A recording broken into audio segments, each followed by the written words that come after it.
Un léger avantage, Inside Matter, c'est là bien placé. Talentuoso se retrouve troisième devant Régalien qui vient. Léopard Duccio progresse en épaisseur avec Scarface qui est dans son sillage. À l'intérieur, il y a Bakilide qui progresse devant Wooton Melody qui passe en mi-peloton, accompagné de Alf qui commence à se rapprocher à l'extérieur avec dans son sillage Majoro. Quant au favori, Tortis-Ambert, il patiente toujours en dernière position. Et ils sont maintenant dans la dernière ligne droite avec Talentuoso qui vient à la hauteur de Chaopa pendant que Régalien est en troisième position devant Bakilide. Speedster également qui refait du terrain. Wooton Melody qui vient maintenant à l'extérieur. Talentuoso qui lutte toujours pour la victoire avec Chaopa. Régalien, Speedster également. Everstar qui refait du terrain. Wooton Melody qui vient à l'extérieur. Talentuoso devant Régalien. Talentuoso Régalien. Talentuoso Régalien. Talentuoso devant Régalien. Wooton Melody va terminer à la troisième place. Fire Rebel a bien conclu. Il est peut-être quatrième à la fin.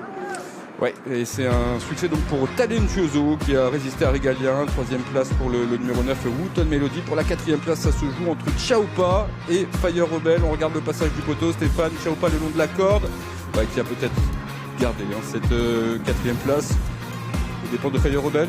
À voir sur un autre plan. Regardez. Et sur cet autre plan, on est moins sûr. On est moins sûr, oui. Everstar est 6e, Speedster est 7e, Tortis-Ambert est 8e. Voilà, écoutez, arrivée provisoire. Ça se joue à pas grand-chose pour la quatrième place. On a deux vues différentes. D'ailleurs, on s'est fait revoir il y a peu de temps, hier. Hier, tout à fait. Ouais. Finalement, ça avait été la corde. Donc on verra ce que ça va donner cette fois.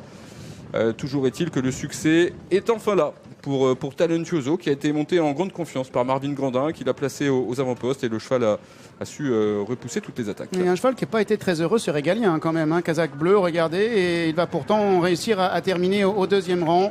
Tortis-Ambert s'est retrouvé assez loin, il termine à l'extérieur, mais il ne pourra pas aller chercher les premiers, et notamment les 5 chevaux qui vont composer l'arrivée de ce quintet.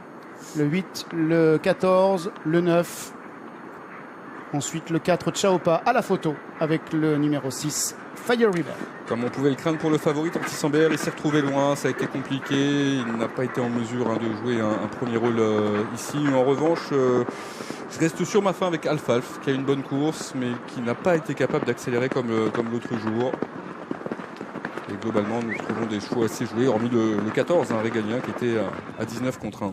C'est un grand jour pour un jeune entraîneur, Pierre-Étienne Dubois, qui présentait un 10e partant dans un quintet. Et c'est déjà une première victoire dans un événement.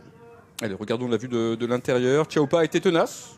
Et il va peut-être conserver la 4e place. C'est à voir donc avec Fire Rebel, qui lui prouve qu'il n'a pas encore atteint le plafond de verre. Ouais, Chaopa qui est 4e devant Fire Rebel, comme vous le démontrent ces images. Un tout petit nez à la corde pour le pensionnaire de Cédric.